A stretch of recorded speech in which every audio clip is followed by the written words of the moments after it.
folks, welcome back to another episode of 12-inch figure Fanatic. I've been on sort of an unboxing and reviewing rampage in the last few weeks. It's just the way it works out sometimes. Sometimes these shipments that I get in stack up one behind the other. Still waiting on the Ecto 1, so keep you posted on that. But today we're going to open up and review the Hot Toys Deluxe Batman from Justice League. Now I have to admit, I only bought this figure because I have the Wonder Woman and I have the Superman, and it just seems off balance without having Batman standing next to them. So let's take a look at this and see what we got. All right, so lately I've been sort of rolling my eyes back every time I get a new shipment from Sideshow, because they haven't seemed to have gotten the memo yet that you shouldn't be mailing these things out to customers in the manufacturer box. Because I suspect, as it has been a trend lately, that these little dings on the outside of the box end up reflecting on the figure box itself. And lately I've gotten some figures with damaged boxes, and although I'm not like a big freak about keeping the boxes intact, even though I save them, I know some of you collectors out there like put the box behind the figure as you display it, and so you freak out if there's some damage to it. So I could sympathize with that, and I think that Sideshow needs to clean up their act in how they ship these figures out, even if they take a hit a little bit on the cost of adding the extra box as an outer layer. So yeah, as I stated,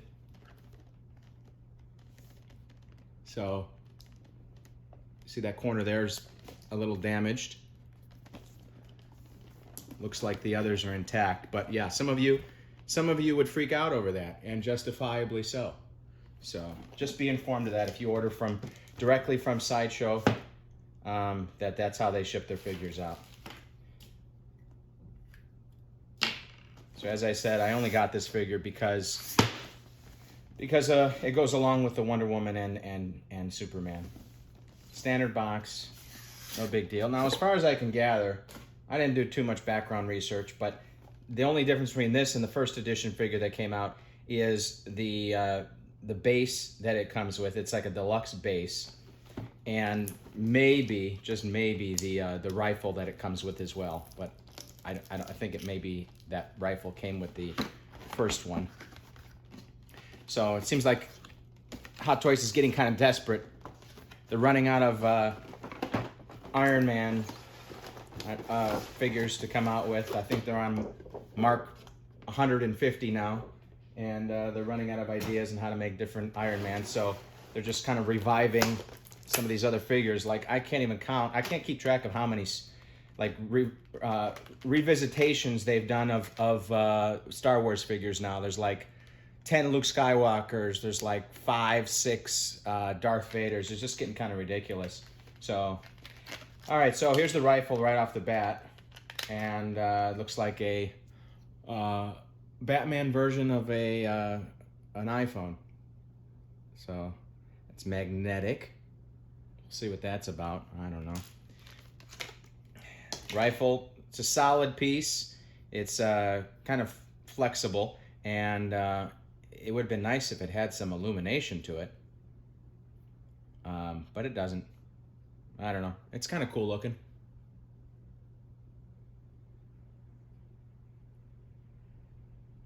It's got just enough detailing to pass. All right. I call these easily losable accessories.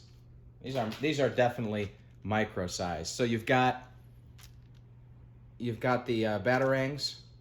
You've got the grappling hook thing, the gun that shoots it out, and so you could attach these different things into it.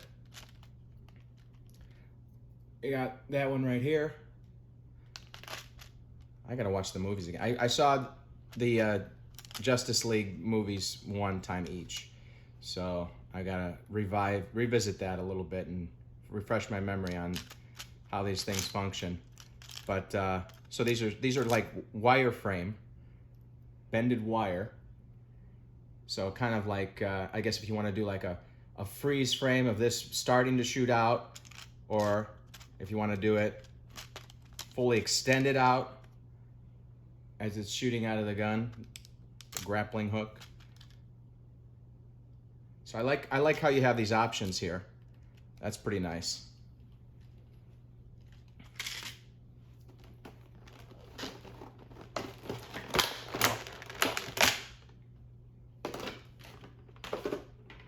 Wow. All right, this figure's pretty impressive.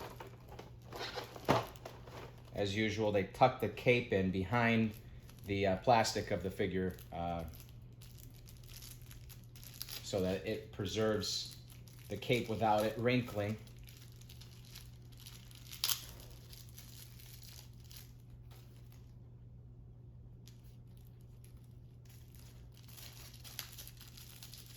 A lot of protected plastic.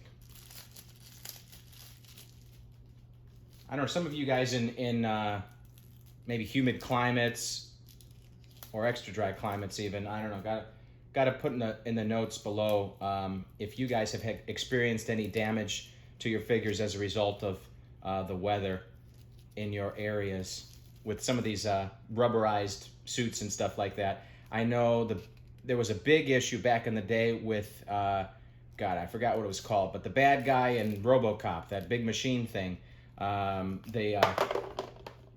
the black screen on the face of it ended up cracking and peeling for a lot of people. So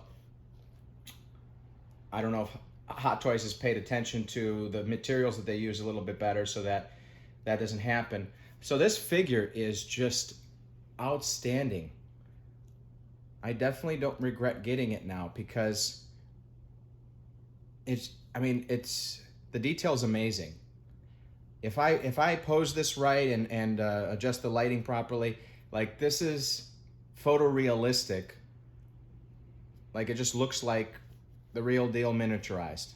Like he's standing right in front of me. The head sculpt is amazing.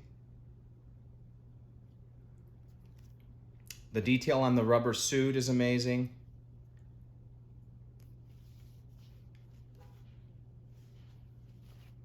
The cape is weathered. I love this figure. This is awesome. I'm not a big Batman fan, even though I have all the Batman figures, but this is great. All right, let's see what's coming with this guy. I know there's a lot of options. All right, Ben Affleck / Bruce Wayne head sculpt. Very nice.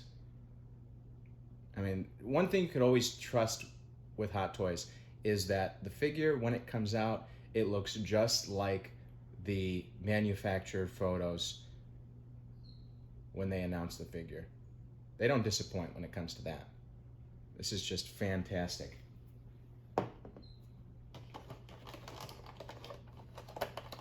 Like some previous Batmans, you have two different facial expressions, and they're magnetic.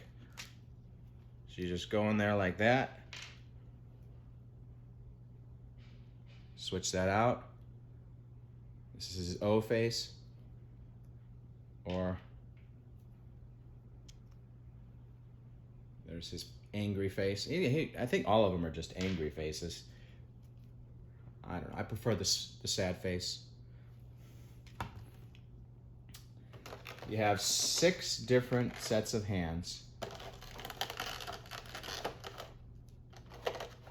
in addition to the 2 that are on him already. So that's a total of 8 different hands, or 4 options for each arm.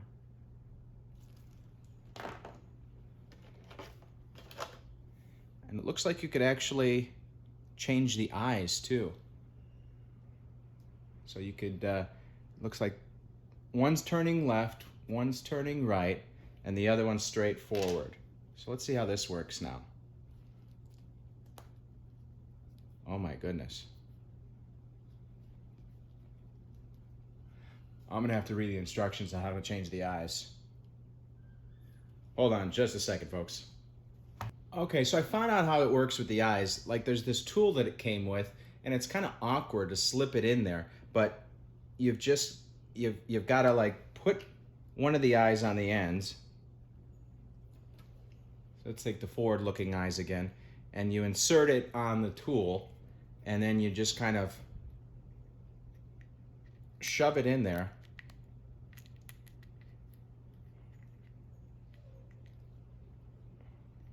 Oh my gosh, this is awkward. There. All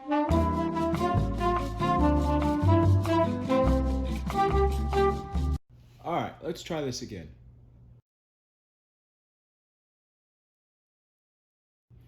All right, so that was a little awkward. Actually, it was more difficult than it should have been.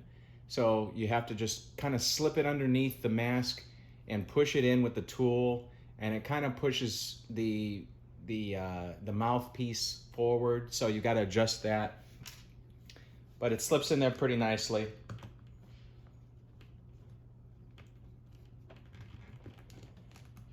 Oh my gosh. All right, so putting the head on, I just push the eyes again.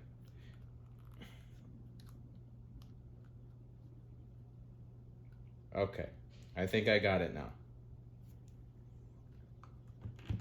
There we go.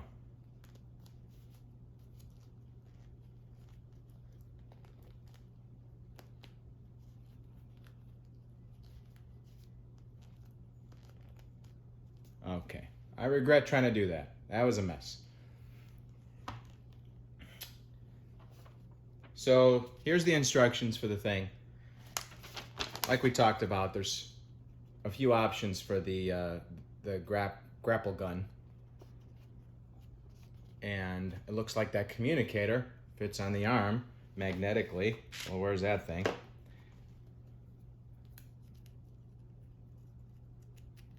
There we go. Ta-da. All right, what's up? What's going on here? We got a few more things.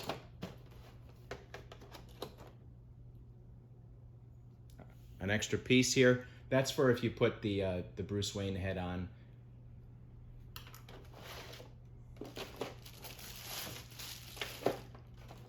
All right, here's supposed to be the biggest deal about getting the deluxe figure is this base right here, which I don't know. It doesn't do anything for me. Like maybe the eyes are supposed to glow. Do they glow in the film? I don't know. But maybe they could have had an LED feature with that. It just doesn't really do anything for me. I'll probably end up getting rid of this on eBay to try to recoup some of the funds I spent on this figure. Yeah, it's kind of awkward. It doesn't have any function. It would have been nice if it wasn't all one piece, like maybe this fit into the ground so that it gives it a little bit more dimension. I'm not going to be keeping this. It's ugly. So that's everything with the figure. Considering all of the options for displaying it with the fists, with the weapons, with the facial expressions, and considering the extreme detail of this figure, I'm going to give it a 9 out of 10. It really, other than the difficulty in putting the eyes in and changing them out, this figure doesn't disappoint at all. I really like it. Thanks for tuning in, folks.